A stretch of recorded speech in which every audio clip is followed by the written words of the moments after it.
आप सब अब पत्रकार बनने जा रहे हैं या कितने लोग पत्रकार हैं, जर्नलिस्ट अपने आप को मानते हैं कि हम जर्नलिस्ट हैं?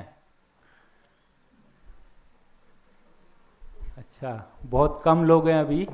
हालांकि ये फ़र्क अब ख़त्म हो गया है, क्योंकि जब से सोशल मीडिया आया लगभग हर आदमी, हर बच्चा, हर व्यक्ति, कोई भी जर्नलिस्ट बन रहा है। हम देख रहे हैं कि लगातार खबरें डालते हैं लोग।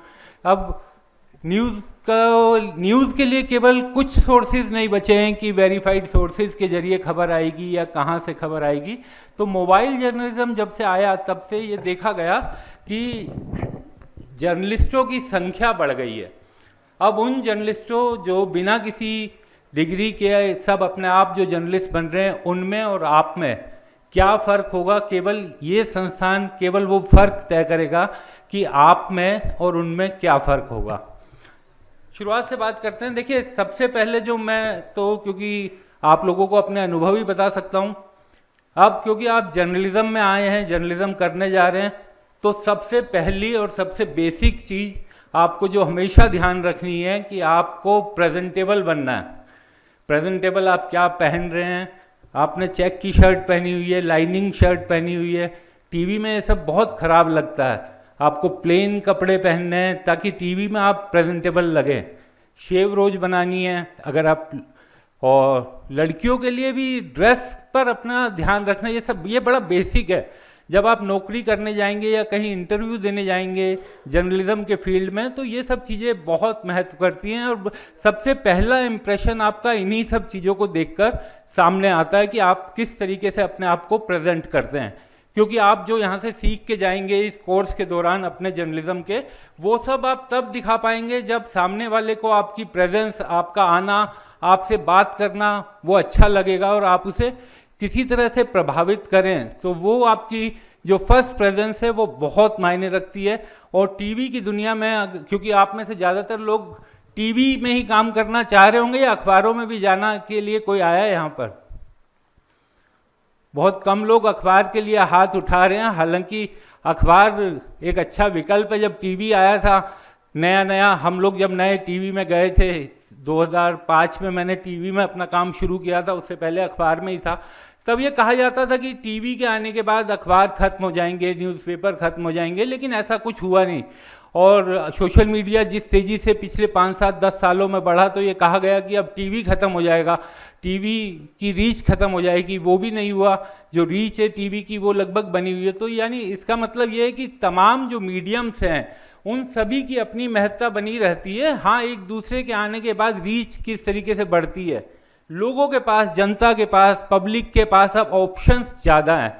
और जब से सोशल मीडिया सामने आया है तब से तो बहुत ही ये कहा जा सकता है कि बड़ा एक बदलाव, परिवर्तन आया है। तो अब सोशल मीडिया के इस ज़माने में, क्योंकि जब हम लोग जर्नलिज्म शुरू किए थे तब तो बड़ा मुश्किल काम ये था कि आपको अपने सोर्स बनाने हैं, क्योंकि खबरें आपके पास आती नहीं है चल के। उसके लिए आपको एक रास्ता बनाना है। आपको जैसे किसी भी बीट आपको गए टीवी में काम करना है। मैं रिपोर्टिंग का ही आपको पहले ज़्यादा बता रहा हूँ, क्योंकि रिपोर्टिंग ही मैंने पूरे जीवन की है अभी तक। तो आपको कोई भी बीट मिली, कई बीट होती हैं टीवी चैनल्स में, अखबारों में, civic agencies, Delhi government, central government में फिर बड़ी पार्टीज़ के लिए अलग अलग रिपोर्टर होते हैं, बीजेपी, कांग्रेस, आम आदमी पार्टी, समाजवादी पार्टी। तो कोई भी बीट आपको जब मिलती है तो उसे कल्टीवेट किया जाता था, उसमें सोर्सेज बनाए जाते थे, वो आपको फिर खबरें देते थे। चाहे आप लीगल बीट देखिए तो आपको, क्योंकि आप एक टाइम पर अगर आप लीगल रिपोर्टर भी हैं तो सब कोर्ट में नहीं रह सकते, लेकिन आपको ये पता होना चाहिए किस कोर्ट में कौन सा मुकदमा जो है वो इंटरेस्टिंग है, जो खबर बनाएगा, जो हेडलाइन बनाएगा। तो पहले सोर्स बनाने में बड़ी दिक्कत आती थी, क्योंकि आपको 1-to-1 और पर्सनल संबंध बनाने पड़ते थे। लेकिन सोशल मीडिया के आने के बाद एक बड़ा बदलाव ये आया कि सोशल मीडिया ने आपके सोर्स की भूमिका निभानी शुरू कर दी। तो सोशल मीडिया के जरिए, व्हाट्सएप के जरिए, ट्विटर के जरिए, फेसबुक के जरिए, इंस्टा के जरिए आपके पास बहुत खबरें आती हैं। लेकिन सबसे बड़ी अब चिंता की बात यह है कि उसे वेरिफिकेशन कैसे की जाए, कैसे उन्हें वेरीफाई किया जाए, वो खबरें सही है या नहीं सही है, ये तय कर पाने का जो कहा जाता है कि फैसला वो आप ही को लेना पड़ेगा, और वो बड़ा सावधानी में फैसला लेना चाहिए।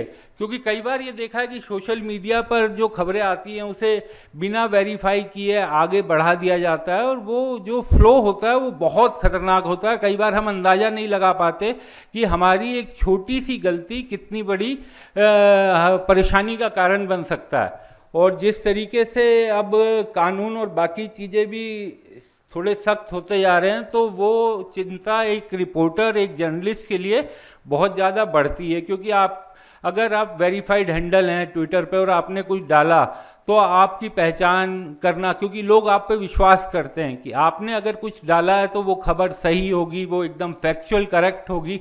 तो एक चीज हमेशा जीवन में याद रखिए कि इग्नोरेंस, कि आपको कानून का नहीं पता था, ये आपके किसी बचाव में नहीं आएगा। आपने कोई गलत खबर डाली या किसी चीज के बारे में आपको जानकारी नहीं थी, तो बाद में आप ये अपना सेल्फ डिफेंस नहीं ले सकते कि मुझे इस बात की जानकारी नहीं थी, इसके बारे में पता नहीं था। ये कहीं से भी आपका डिफेंस नहीं बन सकता। और एक चीज़ जो बेसिकली मुझे लगता है कि जब हम लोगों ने जर्नलिज्म शुरू किया था, 99 पास आउट हूँ मैं, 99-2000 बैच है मेरा आईएमसी का, तो उस समय उतने बच्चे जर्नलिज्म में नहीं आते थे जितने अब बच्चे जर्नलिज्म में आ रहे हैं। उसका एक बड़ा कारण ये भी है कि बाजार मार्केट बड़ा हुआ है, ऑप्शंस ज़्यादा है, टीवी चैनल्स बहुत खुले और वेबसाइट्स बहुत खुली। अब डिजिटल का बहुत बड़ा आप लोगों के पास मौका है। डिजिटल की दुनिया तो बहुत बड़ी है, डिजिटल लगभग हर बड़ी कंपनी अपना डिजिटल अलग से चलाती है। तो पहले डिजिटल जो था वो मेन स्ट्रीम का हिस्सा था, लेकिन अब डिजिटल विंग हर जगह अलग बन गया, क्योंकि उसकी क्लाइंटेल, उसको पढ़ने वाले, उसको देखने वाले, वो सब अलग हैं। तो पहले के मुकाबले और आज के मुकाबले अगर हम देखें, तो एक जो सबसे बड़ा बदलाव आया है कि अब नौकरी और काम को लेकर के जो चिंताएं हमारे टाइम पे होती थी, उससे मुझे थोड़ी कम नज़र आती है। ये नहीं कह रहा कि आप लोग निकलेंगे तो एकदम तमाम कंपनियां, बड़े बड़े चैनल आप लोगों के लिए हाथ खोल के बैठी होंगी कि आइए आप एडमिशन लीजिए, लेकिन उतना मुश्किल नहीं है, क्योंकि आप एक रेपुटेड संस्थान से अपना जर्नलिज्म करके निकल रहे हैं, आपको बेसिक समझ है जर्नलिज्म की। और मेन स्ट्रीम मीडिया में अगर आप सब लोग अपनी जगह नहीं भी बना पाते हैं, तो सोशल मीडिया ने इतना बड़ा मैदान आपके लिए खोल दिया है, जो एकदम, जिसकी अब कोई सीमाएं नहीं है। एकदम कहा जाता है कि कोई बाउंड्री उसकी नहीं है, लेकिन उसमें भी आपको ये देखना होगा कि किस तरीके से कहीं मैं कोई गलती ना कर दूं। क्योंकि सोशल मीडिया, आपकी जिम्मेदारी, अगर आप किसी चैनल में काम करते हैं, किसी अखबार में काम करते हैं, तो आपकी जिम्मेदारी उस संस्थान के मैनेजमेंट के प्रति भी कि आप कोई गलत खबर ना करें। लेकिन अगर आप अपना काम करते हैं, सोशल मीडिया के जरिए अपने यूट्यूब चैनल बनाते हैं और उसके जरिए आप काम करते हैं, तो वो पूरी जिम्मेदारी आपकी हो जाएगी, आपको उसे झेलना पड़ेगा। और उस समय आपकी जो जानकारी है, आप क्या बता रहे हैं दर्शकों को, वो बहुत मुश्किल होता है। तो वो फैसले आपको अभी से सोचना चाहिए कि किस तरीके से मैं अपने आप को ज़्यादा जागरूक बनाऊं, ज़्यादा जानकार बनाऊं। ध्रुव राठी को देखिए, कोई बड़ा जर्नलिस्ट आज की डेट में जो काम जर्नलिस्टों को करना चाहिए, ध्रुव राठी और बाकी जो यूट्यूबर्स हैं, अलग अलग यूट्यूब, इसमें आप ये मत जाइएगा कि, क्योंकि एक बड़ा दिक्कत क्या हो गई है कि आजकल मीडिया भी दो धड़ों में बंटती हुई दिखाई देती है। बाहर से देखने पे अगर आप देखें तो लगता है कि दो धड़ों में, एक सरकार के साथ, एक सरकार के खिलाफ। ऐसा मुझे नहीं लगता कि आम जर्नलिस्ट इस तरीके से है, क्योंकि जर्नलिस्टों में, जो जर्नलिस्ट फील्ड में हैं, वो अभी भी अपने काम को लेकर वो सबसे बड़ी उनके लिए प्रेफरेंस है कि आप किस तरीके से, क्योंकि फैक्ट्स रखना आपका काम है, लेकिन वो फैक्ट किसके खिलाफ जा रहा है, किसके फेवर में जा रहा है, ये देखना आपका काम नहीं है।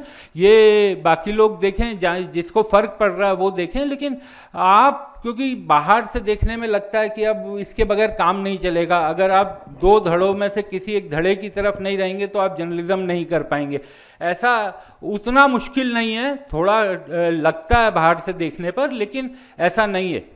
तो ध्रुव राठी का भी उदाहरण इसलिए क्योंकि उसका नाम आजकल यंगस्टर्स में कि वो उसके यूट्यूब वीडियो जो हैं वो मिलियंस में चले जाते हैं। तो क्या कारण है, किस तरीके से वो काम करते हैं ये लोग। तो बेसिकली अगर आप यूट्यूब में अगर आप अपना काम करना चाहते हैं तो फैक्ट्स आपके पास बिल्कुल पुख्ता होने चाहिए, बिल्कुल पक्के होने चाहिए, और किसी तरह की गलती की यानी उसमें गुंजाइश नहीं है। और अगर आप सोचते हैं, क्योंकि मेन स्ट्रीम मीडिया में काम करना हर बच्चा चाहता है कि शुरुआत मेन स्ट्रीम से करें, वो एक अच्छी बात है, लेकिन मेन स्ट्रीम के साथ साथ, क्योंकि मैंने पिछले कुछ दिनों में कई ऐसे बच्चों को देखा जिन्होंने अपना यूट्यूब चैनल शुरू किया और वो आज बहुत अच्छा काम कर रहे हैं। सिंगल हैंडेडली उन्होंने काम शुरू किया और उसके बाद वो धीरे धीरे अब 2-2, 3-3 लोगों को, 4 लोगों को नौकरी भी दे रहे हैं। तो इस तरह की सिचुएशन आ रही है। हमारे साथ एक लड़का काम करता था स्पोर्ट्स का, लगभग हम लोगों ने साथ साथ ही ज्वाइन किया। उसने अचानक से 2 साल पहले टीवी की दुनिया को छोड़ दिया। हमने उससे पूछा क्या करोगे, तो बोला कि अब यूट्यूब चलाऊंगा मैं अपना। अच्छी नौकरी थी उसकी, बहुत बढ़िया पैकेज था, 20 साल 22 साल का एक्सपीरियंस था। तो हम जैसे लोगों ने उसे कहा कि यार ये गलत फैसला, एकदम बढ़िया नौकरी कौन छोड़ के जाता है। लेकिन आज की तारीख में उसने करीब करीब 10-12 लोगों को अपने यूट्यूब चैनल में, और वो सिर्फ स्पोर्ट्स की रिपोर्टिंग करता है, तो उसने 10-12 लोगों को अपने चैनल में रखा हुआ है। तो जर्नलिज्म में एक तो रिपोर्टिंग में अगर आप लोग जाते हैं तो आप लोग एक ये चीज़ मान के देखिए कि आपको जानकारी सब होनी चाहिए, हर चीज़ की जानकारी होनी चाहिए, लेकिन किसी ना किसी बीट पे आपकी एक्सपर्टीज़ होना बहुत ज़रूरी है। तो अगर एक्सपर्टीज़ आपकी नहीं होगी तो आप एक जनरल रिपोर्टर बन जाएंगे, तो वो जो वैल्यू कहा जाता है ना कि ऑफिस में कि यार अरे इससे अच्छा लीगल नहीं करता कोई, इससे अच्छा बीजेपी कोई नहीं करता, इससे अच्छा कांग्रेस कोई नहीं करता, तो वो अच्छा आपको जरूर बनना पड़ेगा। लेकिन उसके साथ साथ ये भी देखना है कि बाकी सब जानकारी भी मुझे होती रहे। तो कुछ लोगों को नींद भी आ रही है, कुछ सवाल जवाब करने की कोशिश करते हैं। आप लोग कुछ जानना चाहते हैं कि किस तरीके से वर्किंग रहती है न्यूज़ चैनल की, किसी भी तरह का अगर आप जानना चाहें।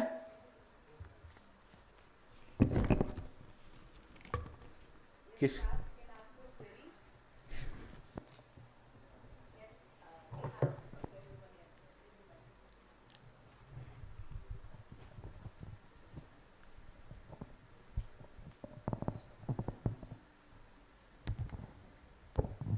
गुड आफ्टरनून सर, मेरा नाम विधि अग्रवाल है और मेरे को आपसे पूछना है कि आपके हिसाब से क्या सही है कि हमें मेन स्ट्रीम से, अब इस जनरेशन में मेन स्ट्रीम से स्टार्ट करना चाहिए, या फिर अगर हम यूट्यूब पे हैं और हमारे को अच्छी जॉब मिल रही है तो, और यूट्यूब से भी अच्छी इनकम हो रही है, तो क्या करना चाहिए कि दोनों साथ में करें या फिर सिर्फ एक ही करें? आपके हिसाब से क्या बेटर है स्टार्टिंग पॉइंट के लिए? विधि देखिए, ये पूरा फैसला आपका है, दोनों साथ नहीं कर सकते आप किसी भी मेन स्ट्रीम मीडिया में रहते हुए अपना पर्सनल यूट्यूब चैनल नहीं चला सकते। लेकिन ये बेसिकली ये मत समझिए कि दोनों में कोई तुलना की कोई बात नहीं है। अगर, क्योंकि पहले रास्ते बड़े सीमित होते थे, आपके पास 10 इंस्टीट्यूट होते थे, 10 टीवी चैनल गिनती के होते थे, 10-12 अखबार होते थे जिनमें आप नौकरी तलाशने जाते थे, इंटर्नशिप करते थे। लेकिन वहाँ पर उतने बड़े वॉल्यूम को वो लोग नौकरी नहीं दे सकते।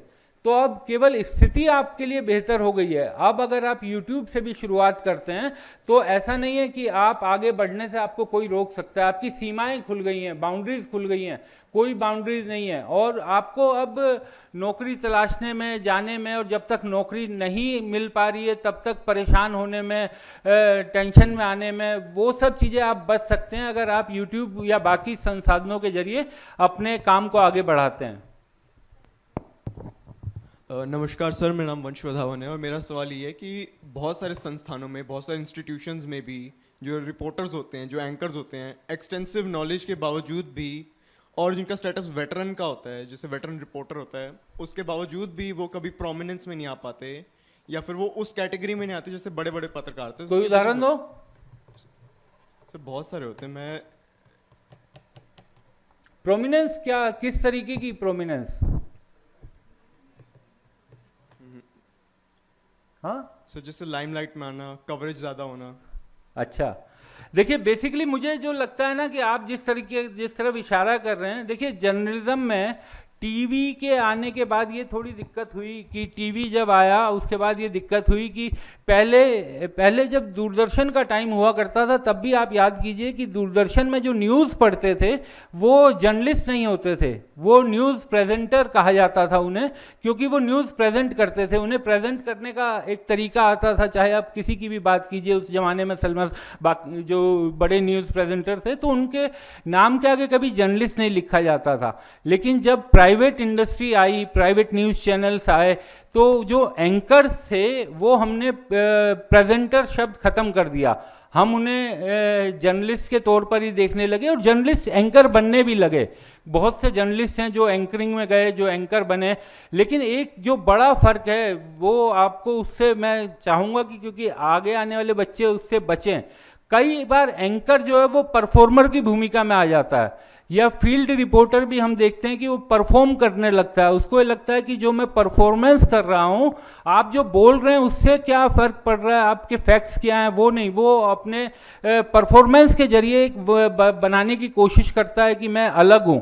तो अब ये आपको तय करना है कि आपको परफॉर्मर बनना है या आपको जर्नलिस्ट बनना है, क्योंकि परफॉर्मर बन के आप फिर आपका जर्नलिज्म में आने का कोई काम नहीं है। आप परफॉर्मर तो कहीं पे भी बन सकते हैं, तो वो एक बड़ा फ़र्क है। और प्रोमिनेंस वाली बात ना, हम लोगों को बड़ी गलतफहमी होती है कि टीवी पर जो 4 चेहरे दिखाई देते हैं वही प्रोमिनेंट हैं। ऐसा नहीं होता बाहर। आप अगर उन लोगों के साथ जिनका भी, मुझे नहीं पता कि आप किन की तरफ इशारा कर रहे हैं, लेकिन ऐसा नहीं होता। जो सीनियर्स हैं उनको वही प्रोमिनेंस फील्ड में मिलती है, अपनी रिस्पेक्टिव जो अपने फील्ड से जुड़ी हुई संस्थान और बाकी सब चीज़ें हैं वहाँ पर मिलती है। ऐसा बाहर से देखने में लग सकता है लेकिन ऐसा है नहीं।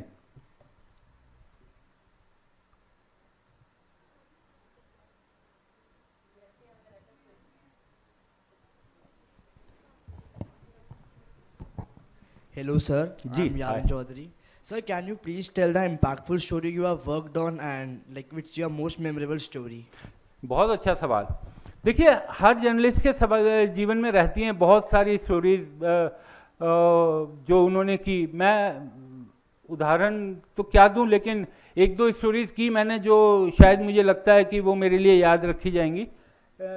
आप लोगों को याद होगा नीतीश कटारा हत्याकांड एक हुआ था, तो उसमें एक्स MP DP यादव की बेटी और नीतीश कटारा मामला। तो DP यादव का बेटा उसमें एक्यूज था।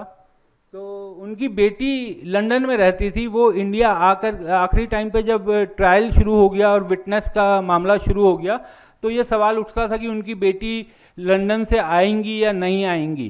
तो बड़ा बवाल मचता था, क्योंकि उस समय वो केस बहुत हाईलाइटेड था, मीडिया में एकदम छाया हुआ था। तो अचानक से मैं एक दिन प्रेस क्लब में बैठा हुआ था, रात को करीब 9-9:15 बजे की बात होगी। तो प्रेस क्लब में था मैं, और हमारा ऑफिस था उस समय नोएडा में। तो मेरे पास एक फ़ोन आया किसी लॉयर का।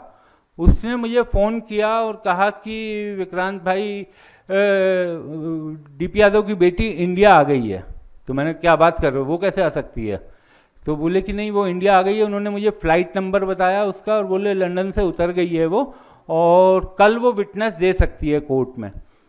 तो मैंने उस समय, हमारे संपादक हुआ करते थे आशुतोष, उसको फ़ोन किया कि आशु ऐसे है, अभी मुझे फ़ोन आया। तो बोले कि यार तुम कहाँ पे हो? मैंने कहा क्लब में बैठा हूँ। तो बोले कि तुरंत आ जाओ। मैंने कहा कैसे आऊँ? उस समय हम लोग ड्रिंक शुरू ही किए थे, बैठे ही थे अपने। तो बोले अभी तुम कंट्रोल्ड हो? मैंने कहा एकदम कंट्रोल्ड हूँ। तो उन्होंने मुझे बुलाया कि आप तुम आ जाओ यार सीधा। तो हम ऑफिस पहुँचे। उसके बाद हम लोगों ने करीब 11:30-12 बजे उसे ब्रेक किया, और अगले 2 दिन तक वो खबर हमारे यहाँ, केवल हमारे यहाँ चली कि भारती यादव इंडिया आ चुकी है। और कोई न्यूज़ चैनल कंफर्म ही नहीं कर पा रहा था, क्योंकि किसी का कोई सोर्स नहीं था। DP यादव की फैमिली बता नहीं रही थी, और एयरपोर्ट और बाकी जगह से कहीं पता नहीं चल रहा था। केवल उस समय चैनल 7 हमारा हुआ करता था, तो उस पर वो खबर चलती रही।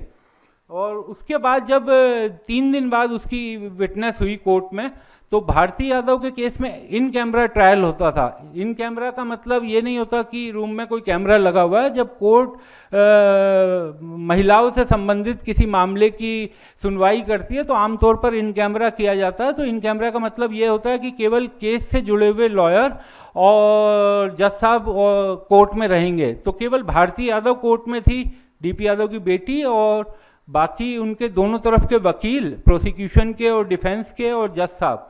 भारती यादव ने 1:30 बजे 1 बजे के करीब अपना स्टेटमेंट देना शुरू किया। 2 बजे उनका स्टेटमेंट ख़त्म हुआ और 2 बजे एग्जैक्ट 2:05 पर मेरे पास किसी के जरिए उसका स्टेटमेंट जो कोर्ट के अंदर उसने दिया था उस स्टेटमेंट की कॉपी आ गई। अब मेरे पास बड़ा गंभीर सवाल, फंस गया था मैं, कि जो इन कैमरा प्रोसीडिंग हुई है वो मैं चला सकता हूँ, चलाऊँ नैतिक रूप से, या गलत है या सही है। तो टीवी की दुनिया बड़ी तेज होती है, उसमें आपको फैसला एक दो मिनटों में ही लेना है। तो भारती यादव ने जो स्टेटमेंट दिया था, इन कैमरा प्रोसीडिंग हुआ था, 2 बजे कोर्ट खत्म हुई और 2:05 पे मैं उसका स्टेटमेंट की कॉपी लेकर टीवी पर अपने लाइव खड़ा हो गया था। बाद में शिकायत भी गई जज साहब के पास कि आपकी कोर्ट में इन कैमरा प्रोसीडिंग थी, ये बाहर कैसे स्टेटमेंट निकला। तो बाद में वो मामला इसलिए दब गया क्योंकि मैंने कहा जज साहब को कि निकला तो आपकी कोर्ट से, तो अगर ये हुई तफ्तीश कि कैसे निकला तो इसमें तो कई लोग दिक्कत में आएंगे, जज, स्टाफ, बाकी लोग, और तो वो मामला वहाँ पे दब गया। दूसरा एक मामला कि एक बड़े नेता थे, कनॉट प्लेस के पास एक होटल होता था, नाम मैं उसका भूल रहा हूँ, निक्को होटल नाम उसका थोड़ा दिमाग से निकल रहा है। तो वो होटल जो था, उस होटल के जो लॉयर थे वो एक बाद में बड़े मंत्री भी बने। तो वो केसेस जो हैं वो सारे केसेस वापस ले लिए गए थे उनके मंत्री बनने के बाद। तो मुझे लगा कि ये क्विड प्रो क्यो का केस है। हालांकि किसी भी सरकार के पास ये पूरा अधिकार होता है कि वो किसी भी तरह के क्रिमिनल केसेस भी वापस ले सकती है अगर उसे लगता है कि इन केसेस को वापस लेना है। लेकिन मुझे इसलिए लगा क्विड प्रो क्यो कि इस मामले में आप उस कंसर्न्ड आदमी के, उस होटलियर के लॉयर रहे हैं और आपने उसे वापस लिया केस। जब आप उसके वकील तो आप उस समय नहीं थे, लेकिन आप एक जिम्मेदार पद पर थे। तो वो मामला 3-4 दिन तक पार्लियामेंट में उछला। मैंने वो स्टोरी की, 3-4 दिन तक पार्लियामेंट में उछला। 2 दिन पार्लियामेंट नहीं चली थी उस खबर के कारण, बड़ा हंगामा, बड़ा मुद्दा बन गया था। तो इस तरीके की कई खबरें हैं जो जीवन में याद हैं, और लगता है कि जर्नलिज्म जो जिसे कहा जाता है कि आपके पास 2, 4, 5 ऐसी स्टोरीज होनी चाहिए जिसके लिए आपको लोग याद करें। तो उस स्टोरी में बहुत प्रेशर इसलिए था कि आप सिटिंग गवर्नमेंट के खिलाफ कोई स्टोरी कर रहे हैं, लेकिन स्टोरी हुई, स्टोरी चली, और इससे ये भी साबित हुआ कि जो कहा जाता है कि बहुत बड़ा दबाव होता है सरकारों का, खबर नहीं चलती, तो खबर तो चल जाती है। उसके लिए आपको अपने कागज एकदम पुख्ता करने की, हमारे फैक्ट्स में किसी तरह की कोई गलती नहीं है।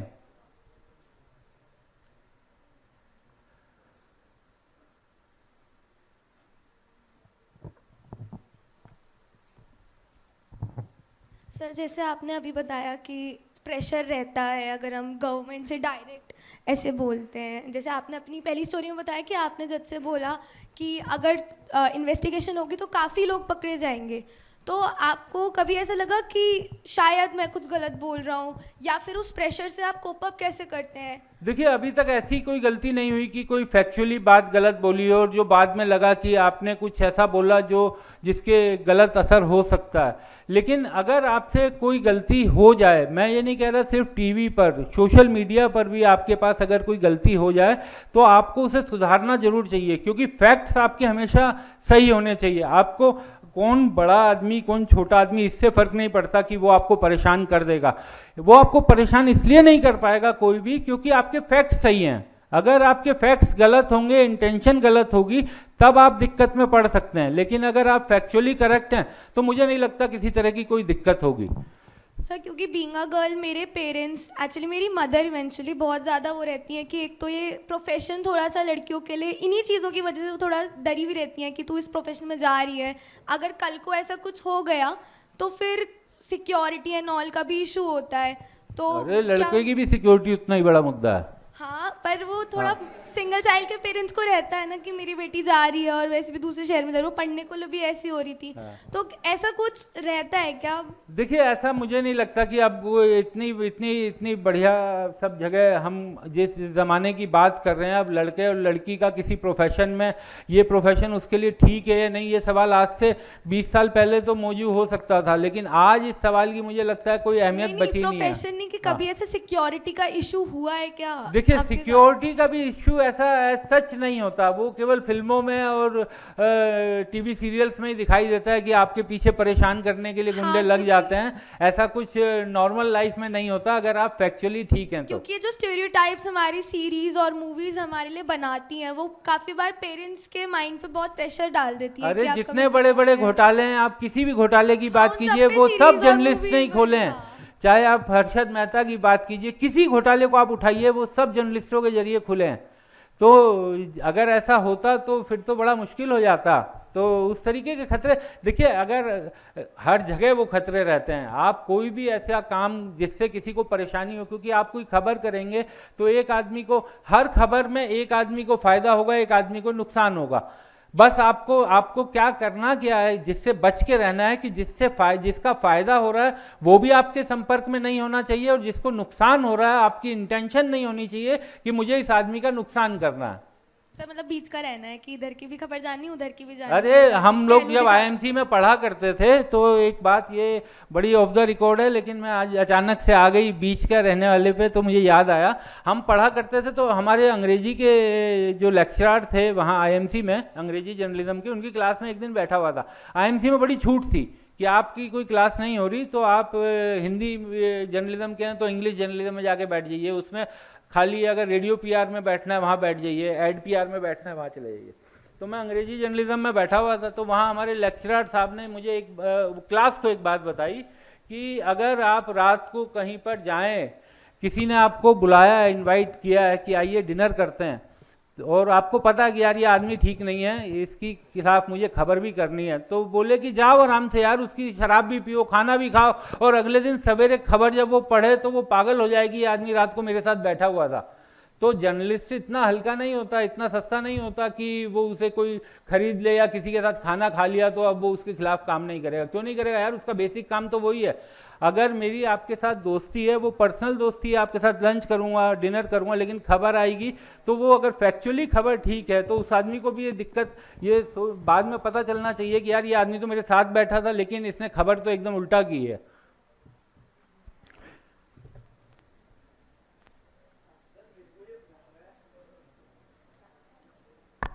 सर, मेरे को ये पूछना है कि जब आपके पास कोई हाई प्रोफाइल केस आता है तो एक जर्नलिस्ट को क्या चैलेंजेस फेस करने पड़ते हैं बिल्कुल इनसाइड इन्फो निकालने के लिए? देखिए, हाई प्रोफाइल केसेस में, जैसे अगर आप नॉर्मल केसेस की बात करें और हाई प्रोफाइल केसेस में, वैसे तो आपको सभी केसेस में मैं कह रहा हूं कि अपने फैक्ट्स को ठीक रखना चाहिए, और लेकिन हाई प्रोफाइल में क्योंकि स्टेक बड़ा होता है तो आप थोड़ा अतिरिक्त सावधानी बरतते हैं। जैसे मैंने बताया कि जो होटलियर वाली मैंने स्टोरी की, उसके लिए मैं देश के 3-4 बड़े वकीलों से मिला, उनको मैंने सारे डॉक्यूमेंट्स दिखाए अपने जो मेरे पास थे, उनको बताया कि इस तरीके से ये कागज़ है, उन्होंने पूरा स्टडी किया, ये देखा गया कि क्या इस स्टोरी के चलने पर मेरी कोई लाइबिलिटी बनती है या नहीं बनती है एज ए जर्नलिस्ट। तो ये तमाम चीज़ें करने के बाद, इसे सुलझाने के बाद उस स्टोरी को ऑन एयर किया गया, और उससे पहले बाकायदा एडिट मीटिंग जिसमें 50 सवाल उठाए गए, मेरे संपादक 4-5 संपादक बैठे वहाँ पर, और सभी ने, क्योंकि स्टोरी बड़ी थी तो कई सवाल उनके जरिए पूछे गए, उन सवालों के जवाब मेरे पास थे, इसीलिए स्टोरी ऑन एयर हो पाई। एक चीज़ जो मुझे लगता है कि आजकल बच्चों में मुझे थोड़ी कमी दिखाई देती है, मेरा भी बेटा क्योंकि अभी 12th पास करके अब ग्रेजुएशन करना शुरू कर रहा है, मुझे जो एक कमी दिखाई देती है वो शायद आप सबकी भी एज में वो दिक्कत है, तो अगर नहीं है तो वो अच्छी बात है। मेरा अपना ये मानना है कि आप लोगों को रोज 5-7 न्यूज़पेपर जरूर पढ़ने चाहिए।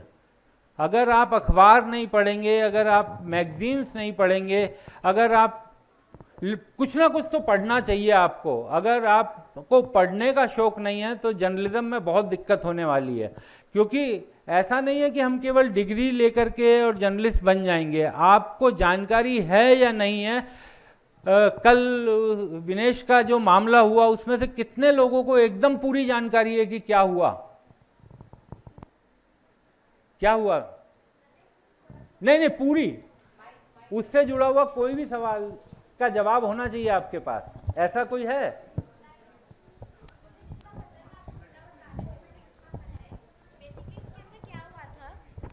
कि एक दिन पहले जो विनेश फोगाट थी वो ओलंपिक्स के लिए फाइनल्स के लिए सिलेक्ट हुई थी एंड सिल्वर मेडल वाज पक्का। विनेश की बॉडी का वो मुझे पता है सर।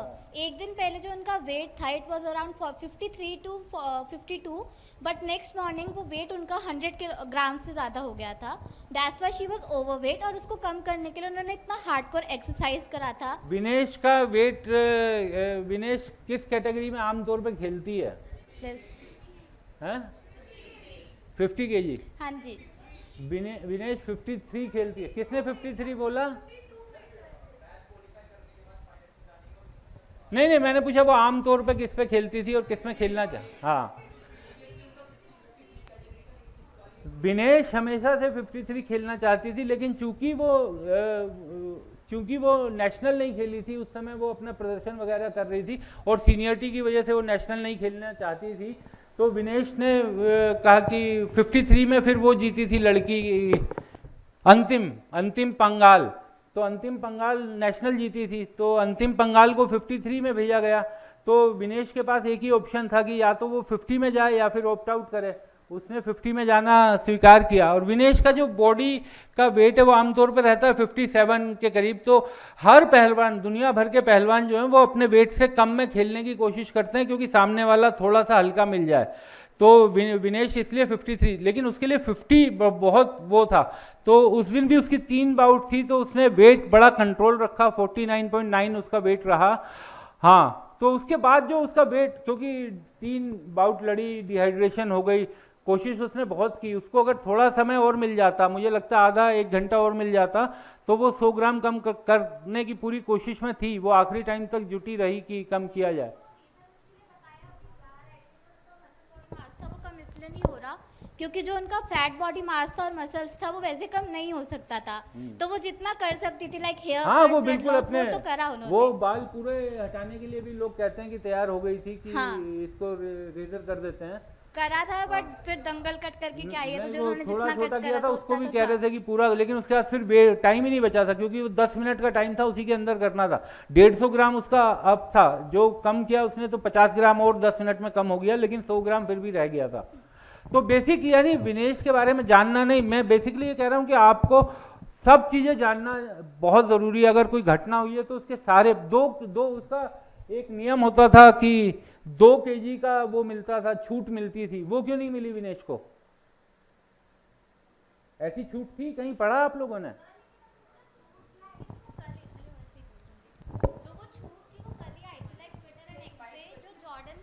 हाँ, उसने अभी कल ही जो रूल्स थे वो क्वालिफाई करे थे, तो उसके अंदर था कि अब 1 किलोग्राम की छूट हमेशा मिल जाएगी उन लोगों को। नहीं, वो यूएस वाले ने जो कहा, उसने मांग जरूर की ओलंपिक में कि उसको सिल्वर दिया जाए, लेकिन जो मैंने कल पता करने की कोशिश की, जो पहले तक ये होता था कि 2 kg का वो मिल जाता था, अगर आपका अप है तो आपको कंसिडर कर लिया जाता था। लेकिन ओलंपिक में इस बार से वो भी ख़त्म कर दिया गया था। जो ट्विटर और फेसबुक, इसीलिए मैं कह रहा हूँ कल से वो बहुत वायरल था कि ये 2 साल का नियम है, इसको क्यों नहीं लागू किया गया। तो वो 2 साल का ऑप्शन था नहीं। अब एक और सवाल उठता है, उसका जवाब बताओ कि विनेश ने ऑप्ट आउट क्यों नहीं किया? उसे पता था कि मेरा वेट तो बढ़ रहा है। ये भी ट्विटर और फेसबुक पे बहुत चल रहा था, ट्विटर सोशल मीडिया पे, कि अगर उसे पता था कि मेरा वेट बढ़ गया है तो मैं इस फाइट से खुद को अलग कर लेती हूँ, तो उसका सिल्वर पक्का हो जाता। ऐसा भी चल रहा था ट्विटर पे। हाँ, तो ऐसा हो सकता था? कैसे?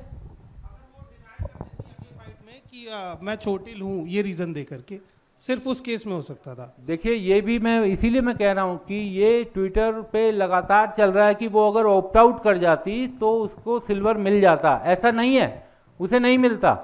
एकदम क्लियर नियम है ओलंपिक में पहलवानी के कि अगर आप ऑप्ट आउट भी करते हैं अपने किसी बाउट से पहले, अगर आप ऑप्ट आउट करते हैं तो भी आपका वेट होगा। तो अगर वो कहती कि मैं फाइट नहीं कर रही, अगर वो सच में उसे कोई चोट लग जाती और वो कहती कि मैं फाइट नहीं कर रही, उसके बावजूद उसका वेट किया जाता और अगर वेट उसका ठीक नहीं पाया जाता तो भी उसको उसका कैंडिडेचर रद्द कर दिया जाता और वो फिर लास्ट में पहुंच जाती। तो ये भी सोशल मीडिया पर गलत चल रहा था कि वो ऑप्ट आउट क्यों नहीं किया। तो मुझे भी ये सवाल कल कौंधा कि यार इसने ऑप्ट आउट क्यों नहीं किया, तो फिर पता किया तो ये पता चला कि उसके पास वो ऑप्शन नहीं था। अगर आप ऑप्ट आउट भी करेंगे तो भी आपका वेट होगा। तो सेम जिस तरीके से ये हुआ, केवल एक ही सूरत में आप ऑप्ट आउट कर सकते थे, वो कि आप अपना फाइट कर रहे हैं और वहाँ पर आपको कोई चोट लग जाए तो आपको सीधा रेफरी हॉस्पिटल या कहीं भी भेज सकता है। तो इसलिए मैं कह रहा हूँ कि कोई भी घटना आए तो हमें उसके मेरा कोई रोल नहीं था, मैं कोई स्पोर्ट जर्नलिस्ट नहीं हूँ, ना मेरे को कहीं कल खबर चलानी थी, ना कुछ मुझे कोई लाइव देना था इस खबर पे, लेकिन मुझे लगा कि जानना चाहिए, इसलिए केवल कोशिश की कि क्या इसमें असलियत है। जितने सवाल उठे वो सब के जवाब मन में ये था कि यार इसका भी जवाब मिले, इसका भी जवाब मिले, ऐसा क्यों नहीं किया गया। तो बेसिक यही है कि हम लोगों को पढ़ना खूब चाहिए और अखबार पढ़ने के अलावा कोई विकल्प नहीं है। अगर आप रोज़ 2-3 अखबार नहीं पढ़ते तो यकीन मानिए बहुत दिक्कत होगी। आपको हर खबर पता होनी चाहिए, आपको हर चीज़ की जानकारी होनी चाहिए। आप उसमें मास्टर ना हो, लेकिन किसी भी इश्यू पर आपका एडिटर आपसे कोई जानकारी पूछे तो आपके पास उससे रिलेटेड बात हो उसको बताने के लिए, ऐसा ना लगे कि आप एकदम ब्लैंक हैं और उसे नहीं देख पा रहे। तो मेरा बेटा जो है वो अखबार नहीं पढ़ता, लेकिन वो उसे लिटरेचर पढ़ने का बहुत शौक है। तो मैं कम से कम इसलिए थोड़ा अपने मन को संतोष देता हूँ कि चलिए ये जर्नलिस्ट नहीं बन रहा, ये दूसरी फील्ड में जा रहा है, उसने अपनी फील्ड तय की हुई है और तो हम उसमें दखल देने वाले कोई नहीं है, लेकिन उसने कम से कम लिटरेचर पढ़ने की आदत डाली हुई है, तो कम से कम उसके पास पढ़ने की आदत है। तो पढ़ने की आदत आपको बहुत ज़रूरी अपने अंदर रखनी है और इसे ख़त्म नहीं होने देना बहुत ज़रूरी है। हर समय काम आएगी आपको ये जो आपको पढ़ने की आदत है। सर, जो अभी हाल ही में ब्रॉडकास्टिंग बिल इंट्रोड्यूस हुआ उस पर क्या आपका विचार है सर? देखिए, ब्रॉडकास्टिंग बिल में ना चूंकि अभी उसकी वो सब चीज़ें आ रही हैं जो सोर्सेज बेस्ड खबरें हैं, तो मुझे लगता है कि कोई भी बिल जब सामने आता है, जब वो पार्लियामेंट में पेश हो जाएगा और उस पर चर्चा शुरू होगी या उसकी कॉपी जब मेंबर्स को मिल जाएगी, मुझे लगता है कि उसे देखना एक बार चाहिए कि क्या उसमें है। कई तरह की आशंकाएं जताई जा रही हैं कि सोशल मीडिया को उसमें ये किया जाएगा, उसको किसी तरह से लिमिट करने की कोशिश की जा रही है, लेकिन अभी वो केवल आरोप प्रत्यारोप टाइप दिखाई दे रहा है। तो एक बार जब तक बिल सामने ना आए, आपको उस पर डिस्कशन शुरू ना हो, तब तक कह पाना बड़ा मुश्किल है। Good afternoon sir. सर, जैसा आपने बोला कि रिपोर्टर्स की सेफ्टी होती है जर्नलिस्ट की, क्योंकि सारे खुलासे जो है जर्नलिस्ट करते हैं, बट इंडक्शन में ही हमारे पास एक हमारे गेस्ट थे श्रीवास्तव सर, उन्होंने बताया था कि वो किडनैप भी हो गए थे। क्या हो गए थे? किडनैप हो गए थे वो। इनफैक्ट हमने रिपब्लिक भारत जो हमारा टीवी चैनल है, हमने उसमें भी देखा, अर्नव गोस्वामी ने खुलेआम अपने मुंह से बोला कि मेरे को थ्रेट्स आते हैं, सारी चीज़ें आती है, बहुत बार मेरे ऊपर अटैक भी हुआ है। कब अटैक हुआ?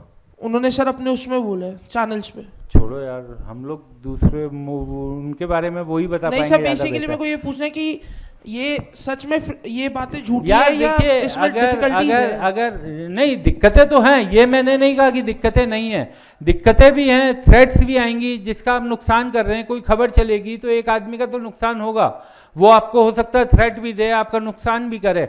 तो आप जिस पेशे में आए हैं उस पेशे की बेसिक वो है ये रिक्वायरमेंट, तो ये तो आपको सोच के आना ही चाहिए कि ऐसा जीवन में हो सकता है। लेकिन मेरा अपना ये मानना है कि ऐसा नहीं है कि ये नॉर्मल रोज आप खबरें कर रहे हैं और रोज आपको इसी तरह की दिक्कतें आ रही हैं। ऐसा कभी जीवन में एक आध स्टोरी को लेकर के आपको ये दिक्कत झेलने को मिल सकती है, लेकिन उससे बचने के बहुत रास्ते हैं, 50 रास्ते हैं। और अब उस तरीके का नहीं है कि कोई आपको थ्रेट दे देगा और उसके खिलाफ कोई कार्रवाई नहीं होगी। आपके पास बहुत ऑप्शंस हैं, रास्ते हैं किस तरीके से उसके खिलाफ एक्शन लिया जाए।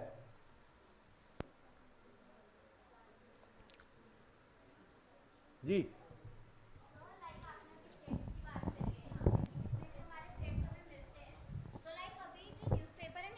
होती हैं उसके अंदर हम येलो जर्नलिज्म की भी पूरी प्रॉपर बात करते हैं। तो लाइक अगर आपने कभी येलो जर्नलिज्म लाइक आपने करा हो कभी, तो लाइक उसके बाद क्या उसके डिसएडवांटेजेस हैं, क्या एडवांटेजेस है, लाइक आप उसके बारे में कुछ बता सकते हो? क्या जानना चाहती हैं? मुझे लाइक येलो जर्नलिज्म पूरा जानना है, I don't know why but yes. लेकिन क्या होता क्या है येलो जर्नलिज्म? सर अभी तक क्या समझा है, क्या होता है येलो? सर बेसिक कॉन्सेप्ट जो मैंने अपने पेपर्स के लिए सीखा था, येलो जर्नलिज्म जस्ट कि इसके अंदर जितनी भी स्कैंडलस जितने भी एक्सपेरिमेंट्स होते हैं, जितनी भी न्यूज़ होती हैं, उनको एग्जैजरेटेड वेज के अंदर लिखा जाता है in the newspaper to like create interest, लेकिन फिर इंटरेस्ट बनता नहीं है।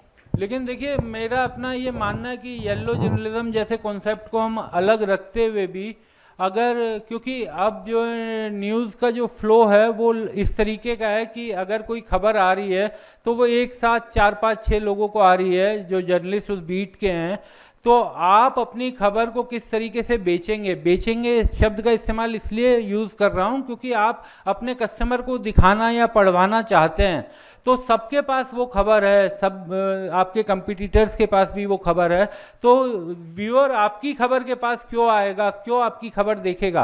कुछ तो उसमें डिफ्रेंशिएट आपको करना पड़ेगा, वो चाहे आप ग्राफिकली करें या फिर आप उसमें किस तरीके से उसे प्रेजेंट करते हैं, किस तरीके से उसको ट्रीटमेंट मिलता है, तो यही चीज़ उसको अलग करती है। एक ही खबर आप देखिए 4 चैनल पे चलेगी, लेकिन आपको किसी एक चैनल पे उसका ट्रीटमेंट बहुत अच्छा लगता है, तो वो इसीलिए अच्छा आपको लगा कि उस चैनल ने वो मेहनत ज़्यादा की, खबरें सबके पास थी, लेकिन उसके ट्रीटमेंट के तरीके ने उसे सबसे अलग बनाया। तो वो तो आपको हर रोज करना पड़ेगा इस इंडस्ट्री में।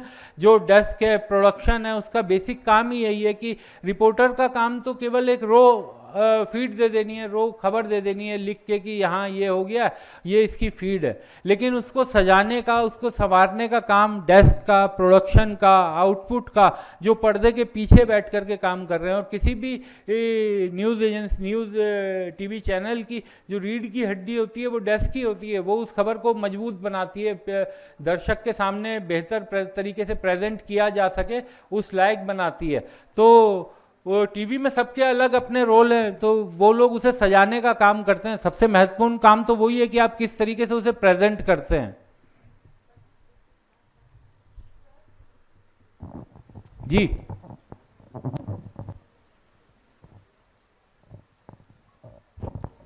सर जैसे कि फंडिंग जो होती है चैनल्स की वो ज़्यादातर गवर्नमेंट से आती है, मतलब बहुत सारे चैनल्स की, तो क्या आपके अकॉर्डिंग आपको लगता है कि फंडिंग्स जो है वो इन्फ्लुएंस डालती है कि फंडिंग किस तरह से आती है? जो मतलब आप लोगों ने अभी तक क्या समझा है, किस तरीके से गवर्नमेंट फंडिंग करती है?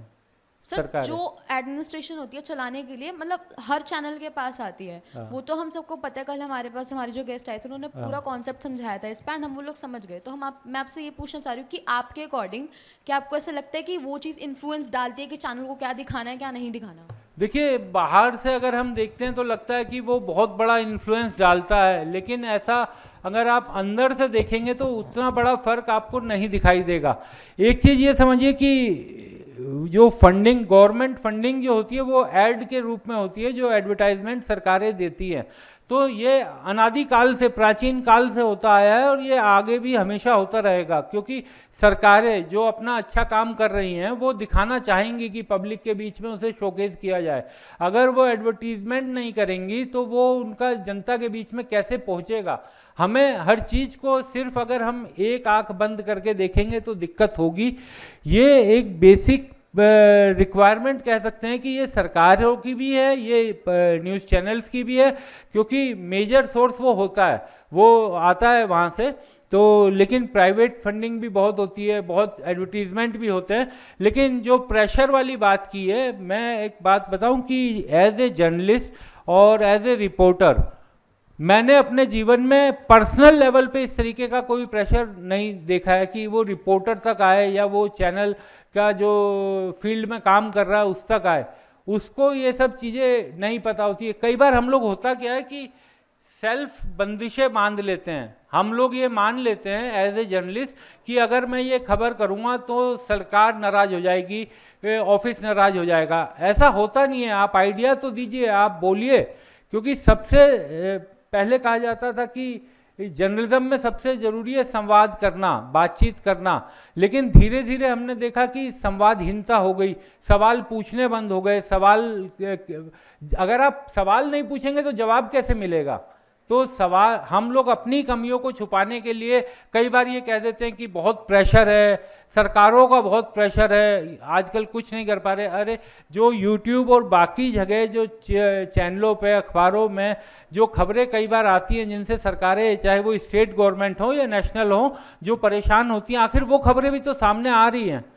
तो आपको किस तरीके से आप प्रेजेंट कर रहे हैं, मैं वही बार बार कह रहा हूँ कि अगर आप फैक्चुअल सही हैं, प्रेशर आपका हर जगह हर चीज़ का रहता है, लेकिन अगर आप फैक्चुअल सही हैं तो उस प्रेशर को मिनिमाइज किया जा सकता है।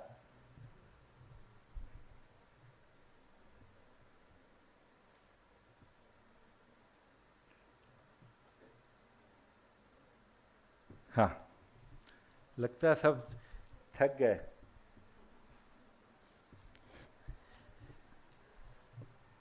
तो ये तो रिपोर्टिंग की बात रही, कुछ और चीज? जी जी।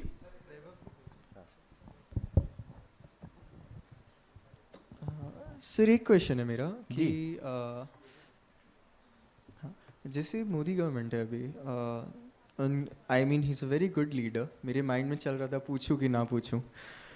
आई बिलीव कि गवर्नमेंट की वजह से काफ़ी प्रोग्रेस कर रहा है नेशन, पर इसमें खाली उनकी पॉजिटिव साइड ही क्यों हर न्यूज़ चैनल दिखाता है मेन स्ट्रीम मीडिया में? क्यों नहीं वो चीज़ें भी दिखाते हैं कि जो होनी चाहिए पर हो नहीं रही हैं? Why only the sugar coated positive truth? Why not the negative और the reality which is actually factual? इतनी सारी चीज़ें जो प्रॉमिस की जाती है बट नहीं की जाती है। I mean, I have no hate, but he's a good leader, but जो चीज़ है उसको वैसे ही दिखाओ ना। देखिए दिक्कत यह है कि आप लोग, क्योंकि 20-21 साल की उम्र के अभी युवा हैं, जो पहले की सरकारें और पहले के टाइम पे किस तरीके से चलती थी खबरें, दोनों को कंपैरिजन, यानी कंपैरिजन तो खैर किसी चीज़ का नहीं कर सकते, लेकिन जर्नलिज्म इसी तरह काम करता है। मेन स्ट्रीम और जो कहा जाता है कि अचानक से कोई स्कूप निकल आए, वो स्कूप बहुत कम निकलते हैं और वही चेंजेस लाते हैं। रूटीन कवरेज जो है वो हमेशा से जर्नलिज्म में जो मास कवरेज है वो इसी तरीके से होती आई है, लेकिन कहा जाता है कि कुछ ऐसी खबरें जिन्होंने सरकारों को हिलाया। अब यूपीए के टाइम पर भी इस तरीके का आरोप लगा करता था जब कांग्रेस और यूपीए की सरकार हुआ करती थी। और आप याद कीजिए कि यूपीए की सरकार में 2000 जो मुझे याद है कि 2006 तक 6-7, हाँ, जो सेकंड पार्ट था यूपीए का, तो उसके भी 2 साल तक ऐसा ही कहा जाता था कि सरकार कुछ मीडिया कुछ नेगेटिव खबरें नहीं दिखाता। उसके बाद जब कॉमनवेल्थ और बाकी चीज़ें जब एक साथ शुरू हुई, उसके बाद एक के बाद एक चीज़ें सामने आई, डॉक्यूमेंट सामने आए। क्योंकि आप ये समझिए कि कोई भी सरकार हो, जब वो थोड़ी कमज़ोर होती है तो चीज़ें सामने आती हैं। ये इस सरकार के परिप्रेक्ष्य में नहीं कह रहा मैं, किसी भी सरकार में आप देखिए कि यूपीए 2 के आखिरी के 2-3 सालों में ज़्यादातर मामले सामने आए जो जनता को पता भी नहीं थे, वो तब निकल करके सामने आए। तो कुछ चीज़ें हमें लगता है कि अभी सामने नहीं आ रहा है, तो उस समय भी ऐसा ही लगता था, लेकिन सब चीज़ें हुई, सामने आई पब्लिक ने देखा।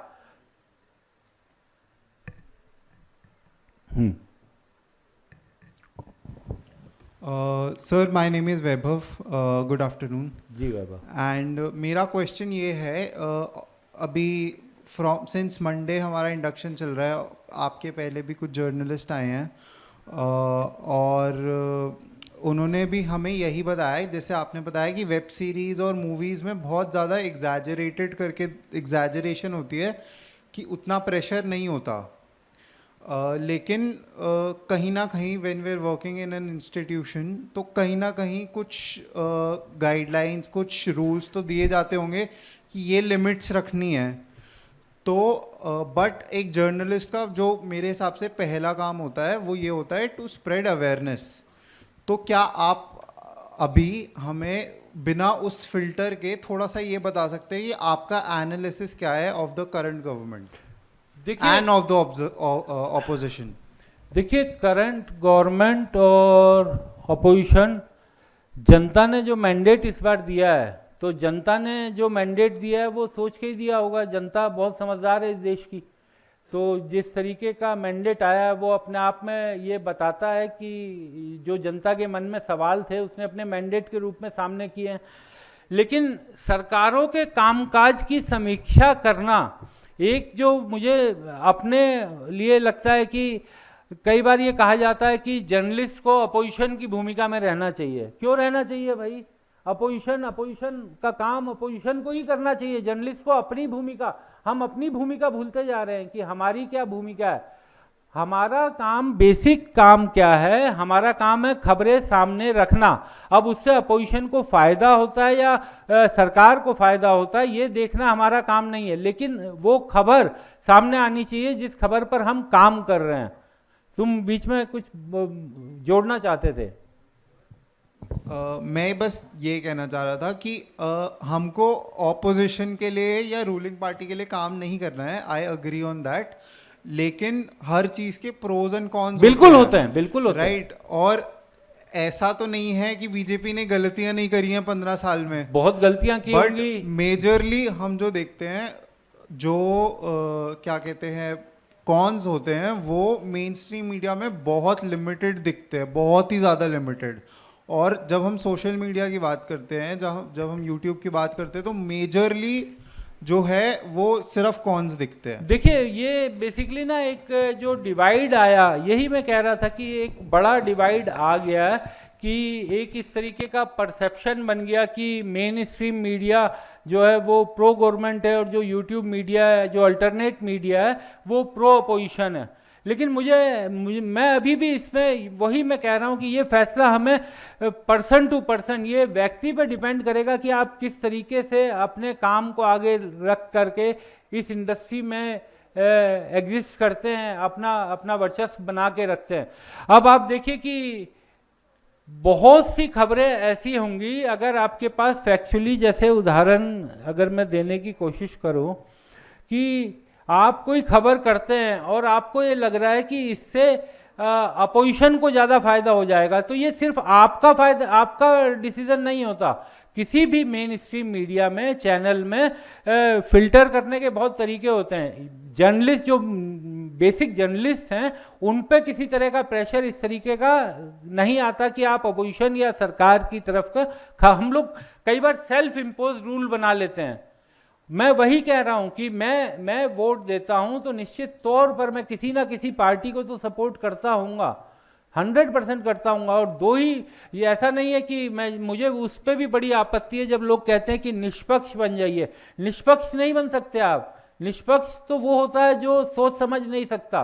तो दो ही सूरत में होता है, या तो वो अबोध बच्चा हो 2 साल 6 महीने का, या फिर कोई बेचारा जो डेवलप ना कर पाया हो मेंटली तौर पर, तो यही 2 लोग निष्पक्ष हो सकते हैं। वरना हर आदमी के दिमाग में पक्ष आता है, तभी तो वो वोट देता है। लेकिन जब मैं काम कर रहा हूं, उस समय जब मैं अपने प्रोफेशनल ड्यूटी कर रहा हूं, उस समय मेरा जो व्यू पॉइंट है, मैं किस पार्टी को सपोर्ट करता हूं, ये मेरा सामने नहीं आना चाहिए। अगर ये सामने आने लगा तो, क्योंकि अब सामने कई बार आ भी जाता है, हम कई जर्नलिस्टों को ये खैर हमारी अपनी वो है, इसे दूर करना भी खुद को ही पड़ेगा हमें, इंडस्ट्री को, कि वो सामने जब आ जाता है तो वो किसी भी लिहाज से अच्छा नहीं है। आप किस पार्टी को सपोर्ट करते हैं, किसको पसंद करते हैं, क्योंकि आप इस देश के वोटर हैं, वो आपके प्रोफेशनल काम में नहीं दिखना चाहिए। अगर इतनी भी हम कोशिश कर लेंगे तो शायद एक अच्छे जर्नलिस्ट बन सकेंगे, कि आपके काम के जरिए कोई ये ना पहचाने कि यार ये फलानी पार्टी को सपोर्ट करने वाला जर्नलिस्ट है या फलानी पार्टी के खिलाफ बोलने वाला जर्नलिस्ट है। न्यूज़ देखते हैं तो वो बहुत क्लियर होता है कि ये बंदा, वही वो जो हमने शुरुआत की थी कि फैसला आपको लेना है कि आपको परफॉर्मर बनना है या आपको जर्नलिस्ट बनना है।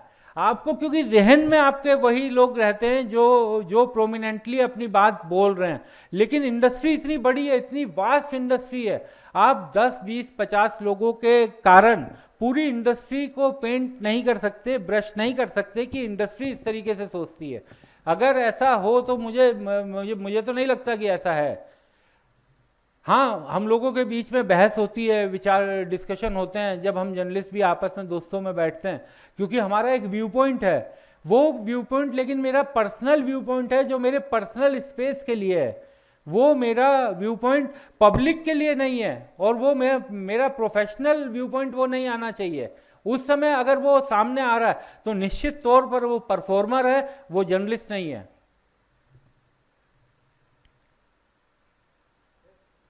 सर, समदीश भाटिया जैसे एक जर्नलिस्ट हाँ। आपने देखो सर, जो जिस टाइप का जर्नलिज्म वो करते हैं, एक फ्रेंडली ओपनली सब मिनिस्टर से मिलते हैं, उनके साथ उनके व्हीकल्स में घूमते हैं, वैसा उस पे यार देखिए, अब जो है जर्नलिज्म की कोई बाउंड्रीज तो है नहीं, उसकी समदीश नाम है, समदीश की भी एक बड़ी क्लाइंटेल है, उसको पसंद करने वाले बहुत लोग हैं जो उसके लेकिन हर आदमी वो नहीं कर सकता, हर जर्नलिस्ट वो नहीं कर सकता।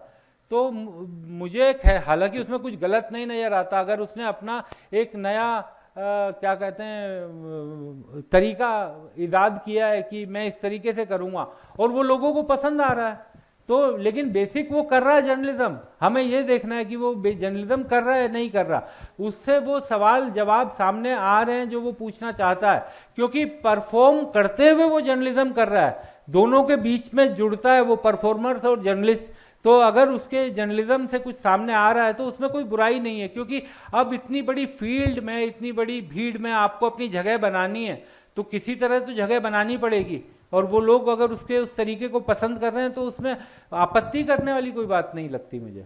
सर, लोग कहते हैं कि मिनिस्टर्स का इंटरव्यू लेना थोड़ा डिफिकल्ट है कई बार, बट समदीश भाटिया, अखिलेश यादव के सबसे हेलीकॉप्टर के पास वो दिखाई देते हैं, तरीके से हर जगह वो दिखाई देते हैं, कहते हैं कि वो उनको वो इतनी आसानी से मीडिया नहीं, ऐसा नहीं है, आसानी से आप अप्रोच कर सकते हैं, ये कहने की बात होती है कि अप्रोच नहीं कर पाते। अरे भाई, नेता आदमी अगर टीवी पे नहीं दिखेगा, अखबार में नहीं छपेगा, तो वो कहाँ नींद नहीं आएगी उसे रात को। तो हर आदमी, हर नेता छपना चाहता है, दिखना चाहता है कि मैं दिखूं, बशर्ते कि आप किस तरीके से उन तक पहुंचते हैं, कैसे आप उन्हें कांटेक्ट करते हैं, अपॉइंटमेंट कैसे लेते हैं, तो वो सब आप पे डिपेंड करता है। और ये बात सही है कि जो संबंध होते हैं वो संबंध समय के साथ डेवलप होते हैं। कई बार नेता और जर्नलिस्ट एक कंफर्टेबल पोजीशन में आ जाते हैं, वो कंफर्टेबल, उसे गलत मत समझिएगा, एक कंफर्टेबल पोजीशन ये होती है कि हाँ यार ये सवाल तो ठीक पूछेगा, तो एक जब आप उस कंफर्टेबल पोजीशन में आ जाएंगे कि हाँ भाई मैं इससे कई बार ये भी खतरा रहता है कि मैंने आपको बुलाया और आप कौन हैं, क्या इंटेंशन लेकर आ रहे हैं, क्योंकि सोशल मीडिया जिस तरीके से बढ़ा है उसके बाद ये खतरा थोड़ा ज़्यादा बढ़ा है, क्योंकि हर आदमी माइक और कैमरा लेकर के जर्नलिस्ट बना हुआ है, किस इंटेंशन से वो कर रहा है, क्या उसके पीछे सोच है, क्या वो करना चाहता है, इन सब को लेकर थोड़ा डर तो उनके मन में भी रहता है। और सर, अगर जैसे पॉलिटिक्स का एक थोड़ा उससे रिलेटेड है, पंजाब एज अ जर्नलिस्ट आपका उस पर क्या व्यू है? पंजाब पॉलिटिक्स में आजकल काफ़ी अजीब सा चल रहा है, आम आदमी पार्टी को, रूलिंग पार्टी को भी सिर्फ 3 सीट्स मिलती हैं एमपी में, अमृतपाल सिंह जिसको एनए से मिला हुआ है वो एमपी जीत जाते हैं, जिन्होंने इंदिरा गांधी का मर्डर करा उनका बेटा इंडिपेंडेंटली एमपी बन जाता है, और सर उसके बाद चरणजीत सिंह चन्नी, कांग्रेस के इतने माने हुए नेता पंजाब से, वो अमृतपाल सिंह की बात करते हैं पार्लियामेंट में आके कि एक उसकी आवाज़ रोकी गई है जो एक खालिस्तानी प्रीचर है, एक तरह से उस पर एनए से लगा है, तो उस पर क्या सर एज ए जर्नलिस्ट क्या हुआ? देखिए इसमें ना थोड़ा सा हमें ये एक सवाल के जवाब में इसका जवाब दे पाना थोड़ा मुश्किल है, लेकिन एक चीज़ तो हमें समझनी पड़ेगी ना कि वहाँ पर खडूर साहब की जनता ने उसे जो एनएस से लगा हुआ अमृतपाल पर, उसको वो जीतकर सांसद बना है, तो चन्नी ने जो बोला उस पर आपत्ति और समर्थन क्यों हो रहा है, जो मैंने एज ए जर्नलिस्ट समझने की कोशिश की कि कई बार जो आपकी लोकल पॉलिटिक्स होती है वो एक बड़ी भूमिका निभाती है। चन्नी एमपी हैं लेकिन राष्ट्रीय राजनीति में आ गए, पहले मुख्यमंत्री भी रहे, या बाकी भी पंजाब के जितने भी आप लीडर से बात करोगे तो उनके व्यू पॉइंट में और बाकी जगह व्यू पॉइंट में थोड़ा फर्क इसलिए होता है कि लोकल पॉलिटिक्स किस तरीके से लोगों के मन में बाकी चीज़ों पर उसका फर्क पड़ेगा, उन सब चीज़ों को कैलकुलेट किया जाता है, तो इसी कारण बाहर से बैठकर हमें वो ज़्यादा अजीब लगता है। लेकिन जो वहाँ की उसकी जो कॉन्स्टिट्यूएंसी है या किसी भी नेता की जो क्योंकि कई बार नेता अपनी कॉन्स्टिट्यूएंसी यानी अपने लोगों को संबोधित करने के लिए भी कई बात बोलते हैं, तो उसी तरीके से इन पॉलिटिकल बयानों को देखना चाहिए। और बाकी जो कानून की बात है, क्योंकि कोर्ट ने उसे परमिशन दी, वो अपनी शपथ ले सकता है, वो उसने शपथ ली, और आगे भी जो चीज़ कोर्ट के जरिए या कानून के जरिए होगी लागू तो वही किया जाएगा। सर आपको नहीं लगता एक बंदा जिस पे NSA है वो पॉसिबली एक टेररिस्ट हो सकता है, उसको इलेक्शन लड़ने दिए गए? सर मैंने अपनी आंखों से देखा खडूर साहब में किसी और पार्टी का अगर कोई कैंडिडेट कैंपेनिंग करने आता था तो people don't even care about them, कोई ना जाता था ना कोई उनकी सुनता था।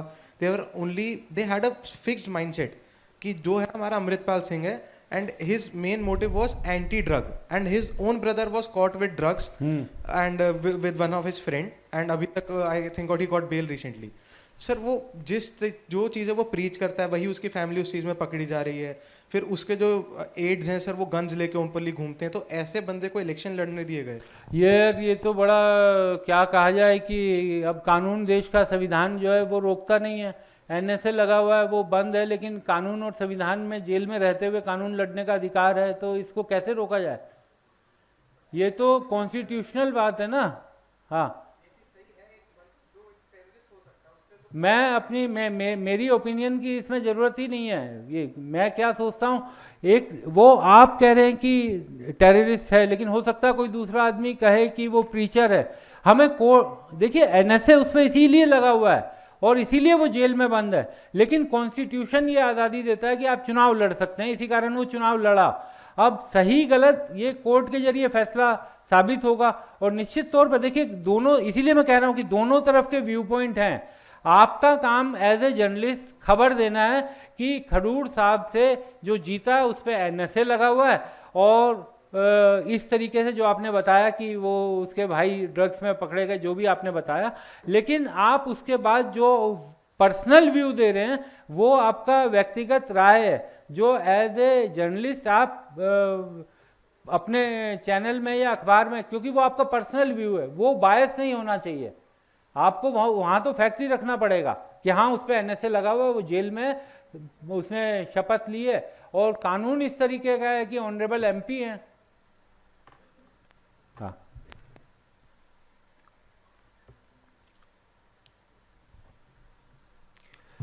तो बाकी तो आप लोग पढ़ते पढ़ते खेलते खेलते सीखेंगे यहाँ पर इंस्टीट्यूट में, लेकिन फिर भी अब चलते हुए एक ही चीज़ कहूँगा कि बच्चों बिना पढ़े, और हाँ एक जो सबसे ज़रूरी चीज़ आप लोगों ने किसी ने पूछी नहीं, AI दुनिया में धमाल मचाए हुए है। आप लोगों को भी ये समझिए कि आप लोग जब जर्नलिज्म में आएंगे तो AI की बड़ी भूमिका रहेगी, पूरा खेल बदल जाएगा जब तक आप लोग अपना कोर्स पूरा करेंगे। तो टेक्नोलॉजी के साथ आपको दोस्ती करना, क्योंकि पहले जब हम लोग जर्नलिज्म करते थे तो अगर टेक्नोलॉजी से उतनी दोस्ती नहीं होती थी तो भी काम चल जाता था, क्योंकि बहुत लोगों ने कंप्यूटर बहुत बाद में सीखा कि नहीं हम लिख के ही देंगे, लेकिन अब काम नहीं चल सकता। अगर आप तकनीक के साथ साथ नहीं चलेंगे तो आपको पछाड़ दिया जाएगा। तो आपको टेक्नोलॉजी, आर्टिफिशियल इंटेलिजेंस किस तरीके से उसे मैं अपनी खबरों में यूज़ करूँगा, और उसके साथ कई तरह के दूसरे खतरे भी हैं, उनसे किस तरीके से बचूंगा, तो ये सब चीज़ें ध्यान में रखना बहुत ज़रूरी है। Thank you.